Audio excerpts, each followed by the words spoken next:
name Parsons with the Blue James Handler. The Traverse City Police Department's K-9 unit is riding around in style with patrol cars outfitted specifically for their K-9 officers. So we have this AR rack here, which is now, instead of just hanging out in our bags in the back seat, it's more, easily accessible for us.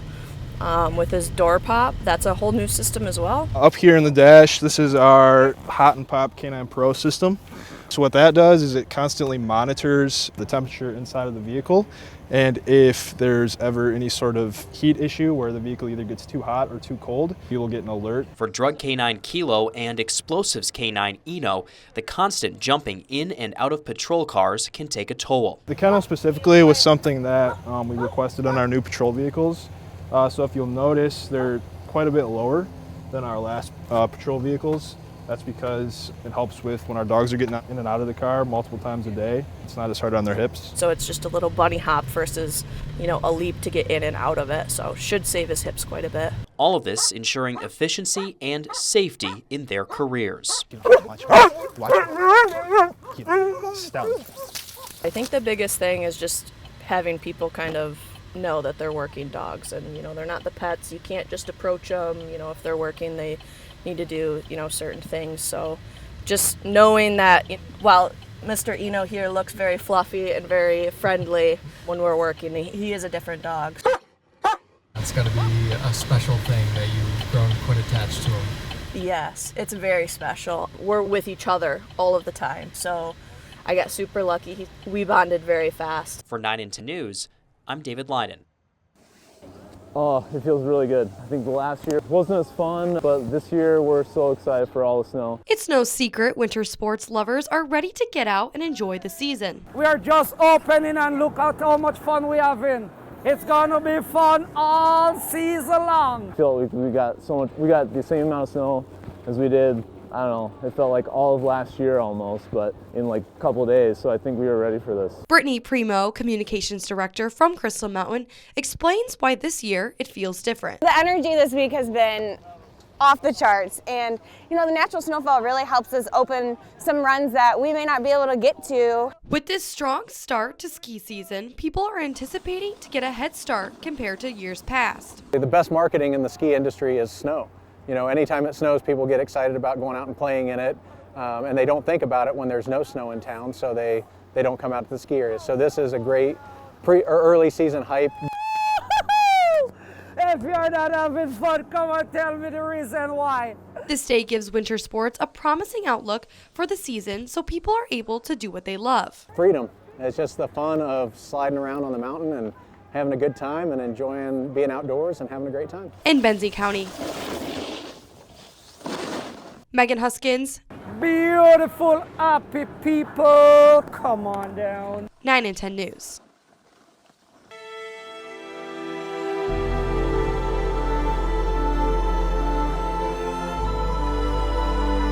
Jacob is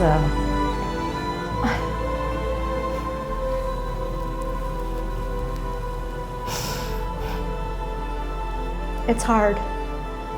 14 years is not, it was today, it was yesterday, it was not 14 years ago, it was so recent. March 31st, 2010 is a day Sandra Cranston has lived over and over again for 14 years.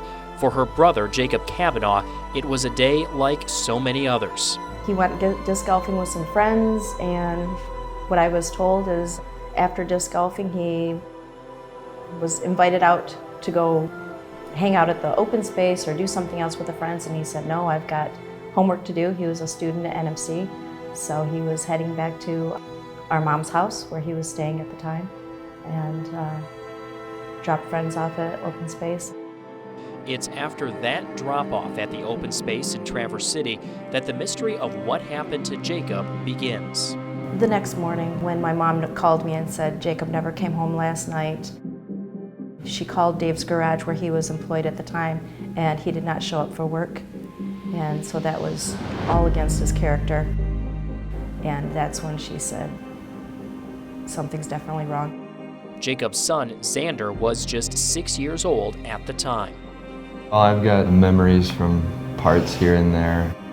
But overall, he's definitely left a lasting impact on me with certain activities like disc golfing, skateboarding.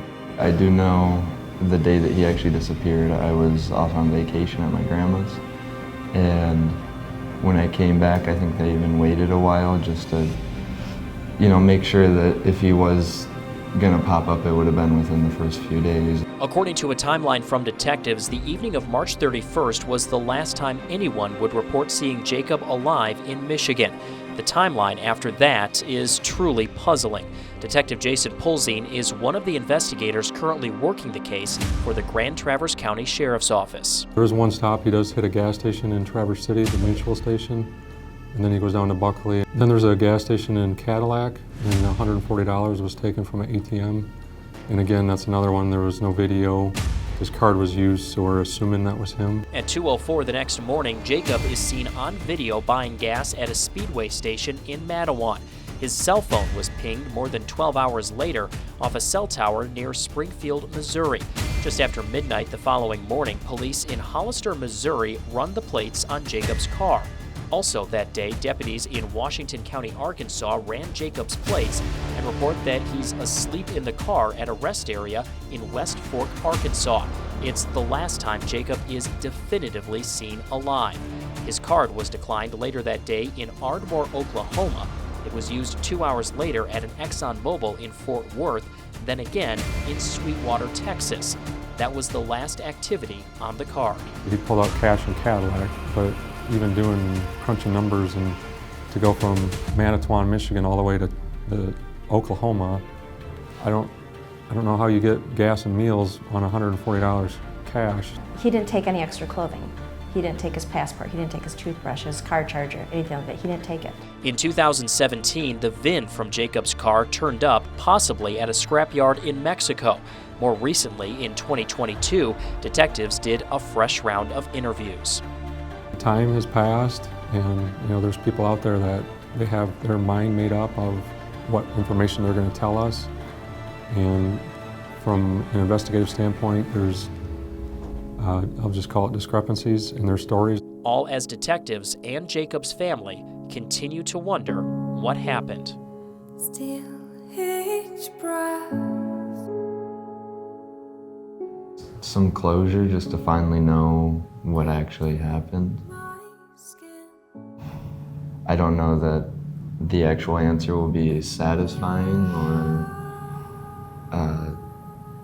something that I necessarily want to know or that's good, but I think I'd rather know than not know.